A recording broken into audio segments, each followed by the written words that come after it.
जय गुरु महाराज, जय संत सुब्रमण्य महाराज। एक सूचना थी मेरे से ही करवाई है।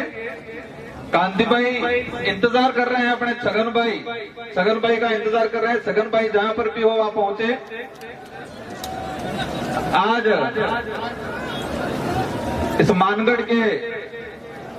मानगढ़ धाम के इस पावन धरा पर 4 राज्य से आदिवासी समुदाय, साथ ही हमारे बीच में एससी और ओबीसी के कुछ साथी और माइनॉरिटी के कुछ साथी बिल प्रदेश की एकता को कायम करने के लिए इस मानगढ़ धाम पर एकत्रित हुए और हम सब के द्वारा 1913 में जो यहाँ पर एक शहादत हुआ था, 1500 से ऊपर बिलों को मारा गया था, उनके वंशज के रूप में हम आज एकत्रित हुए हैं। और जो शहीद हुए हमारे वीर महापुरुष, जिन्होंने अपनी जान गंवाई, उनको उनके जो सपने थे, उनका जो उद्देश्य था, हम सब मिलकर पूरा करने की कोशिश करेंगे।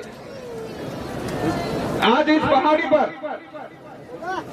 जो साथी आए हैं, आदिवासी समाज की अगर बात करें, राजस्थान के अंदर टोटल जनसंख्या का 12.5% जनसंख्या आदिवासी है। मध्य प्रदेश की बात करें, गुजरात की बात करें, 1 से 1.5 करोड़, और उधर महाराष्ट्र सौराष्ट्र वाले भाइयों की बात करें, 1.5 करोड़ के आसपास आदिवासी समुदाय है। लेकिन आज यहाँ पर जो अपना जमीर जगा के, जो दिल से यहाँ पर आया है, वो भाई कौन है? हमारे इस कार्यक्रम में पहुंचे ऐसे भाई हैं जिनका घर का व्यवस्थित स्थिति नहीं है, जो कई साथी बेरोजगार हैं, उनके पास रुपया पैसा नहीं है, उनके पास गाड़ियां नहीं है, वो भाई समाज के लिए सबसे पहले आए हुए हैं यहाँ।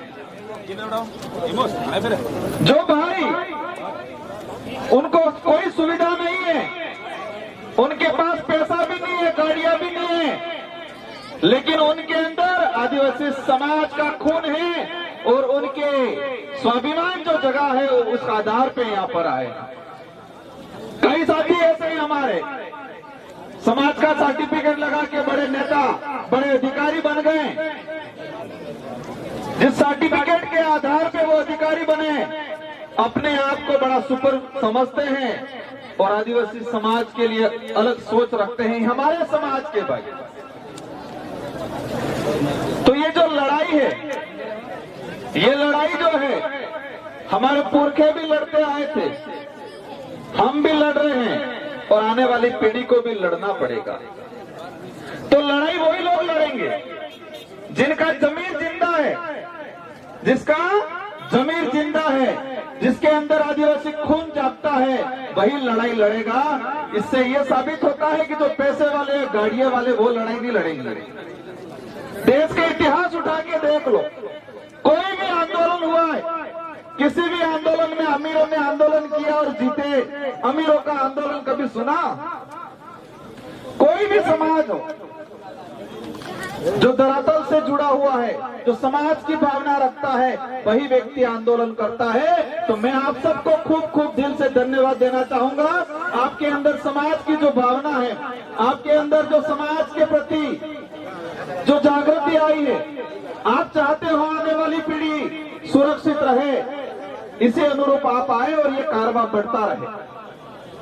आज इस अवसर पे देश के अंदर हमारे समाज के साथ क्या हो रहा है, इससे पहले मैं कुछ बात बताना चाहूंगा।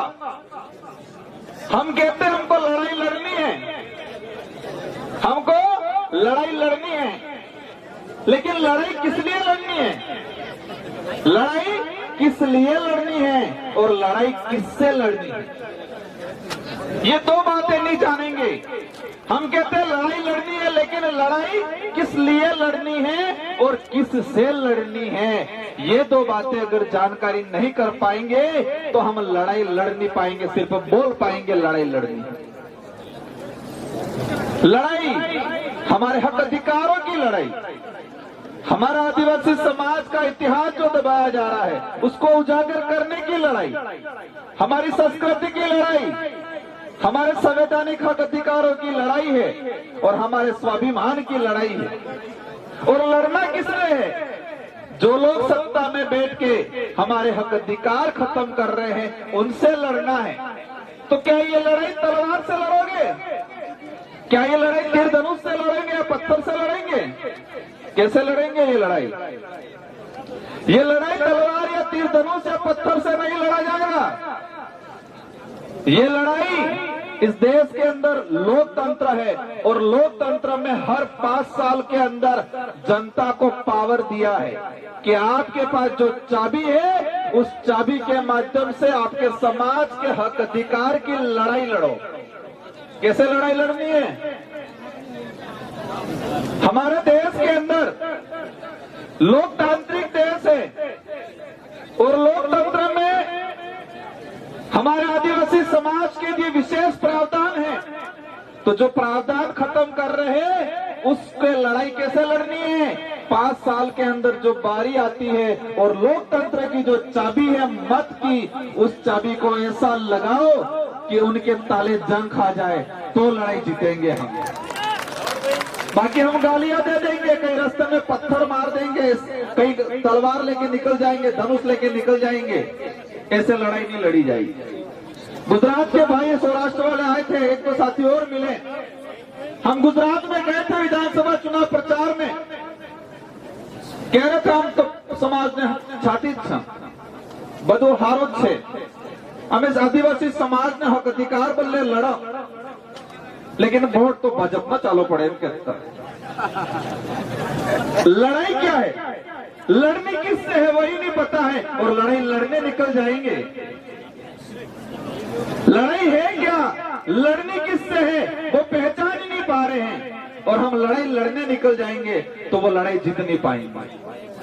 देश के अंदर जो स्थिति बनी हुई है, ये लोकतांत्रिक देश था, उस लोकतांत्रिक देश को राजतांत्रिक बनाने का काम कर रहे हैं। जो नेता थे 5 साल के लिए चुने जाते थे वो ऐसे राजा के रूप में काम कर रहे हैं और हमारे समाज के हक अधिकार को खत्म करने का काम कर रहे हैं। हाल ही में यूसीसी समान नागरिक संहिता कानून आया। हमारा अनपढ़ भाई गांव में जो रहता है वो कहता है बढ़िया कानून, समान नागरिक समान था ही आपने घेर है वो बंगला बनी देगा, पहला भाई गाड़ी है हमारे गाड़ी है एम सोचता रहेगा। और कमल कांग्रेस के लोग ऐसे ही प्रचार करते हैं, समान नागरिक था ही सब बराबर था ही। हमारे अधिकार जो खत्म हो जाएंगे, शेड्यूल एरिया के जो प्रावधान है वो खत्म हो जाएंगे। और मैं इस मंच के माध्यम से कहना चाहता हूं कि अगर समान नागरिक संहिता कानून पास हो गया तो जो ये बांसवाड़ा और डूंगरपुर में हमारे जो लोकसभा सांसद चुन के गए हैं वो नेक्स्ट कभी कोई चुनाव नहीं लड़ पाएंगे। जो यहाँ के विधायक हैं, यहाँ के मंत्री हैं, अगर समान नागरिक संहिता कानून लागू हो गया तो चुनाव नहीं लड़ पाएंगे। वो चुनाव इसलिए नहीं लड़ पाएंगे, वो चुनाव इसलिए नहीं लड़ पाएंगे कि बेबे तरण बहिर्जे ही और समान नागरिक संहिता कानून लागू थाई गયું तो हिंदू लो थाएगा और हिंदू लो आधार थकी बे बहिर्जे वाले चुनाव में नौकरी नहीं मिले। ऐसी कई चीजें हैं, ये चीज आसानी से समझ में आ जाए इसलिए मैंने बताया, लेकिन वो पार्टियों के गुलाम बने हुए हैं। समान नागरिक संहिता कानून अगर आ गया, हमारा एट्रोसिटी प्रभावित होगा, हमारा जमीन का जो रिजर्व लैंड, जो रिजर्व का जो शेड्यूल एरिया का प्रावधान है वो खत्म होगा। कई ऐसे प्रावधान जो खत्म हो जाएंगे, लेकिन हमारे भाई पाड़ियों लड़ाई, खेतरानी लड़ाई, गामा में कादिरनी लड़ाई, अणामुस मस्त पीली लड़ाई तक कार्य जंगा बाबर जी ने काफी कसमें दिलाई है। मैं आपको इनमें जोड़ना चाहूंगा, अगर सच में समाज की भावना रखते हैं तो अपने पड़ोसी भाई से, अपने गांव वाले भाई से लड़ना बंद करो, छोटी छोटी बातें नजरअंदाज करो। हमारी मुख्य लड़ाई उनसे, हम अपने ही भाइयों से लड़ते रहेंगे, वहां कब जाएंगे। और दूसरी चीज, हमारा आरक्षण की विशेष लड़ाई है और राजस्थान के जो साथी आए हैं बिल प्रदेश के, उनसे विशेष अनुरोध है कि आने वाले ये कुछ समय में हमें ऐसा कार्रवाई इकट्ठा करना है, ऐसा कार्रवाई खड़ा करना है कि राजस्थान की सरकार को पता तो चल गया है उसको कि हमने आदिवासी युवाओं के साथ गलत काम किया है। 2013 की अधिसूचना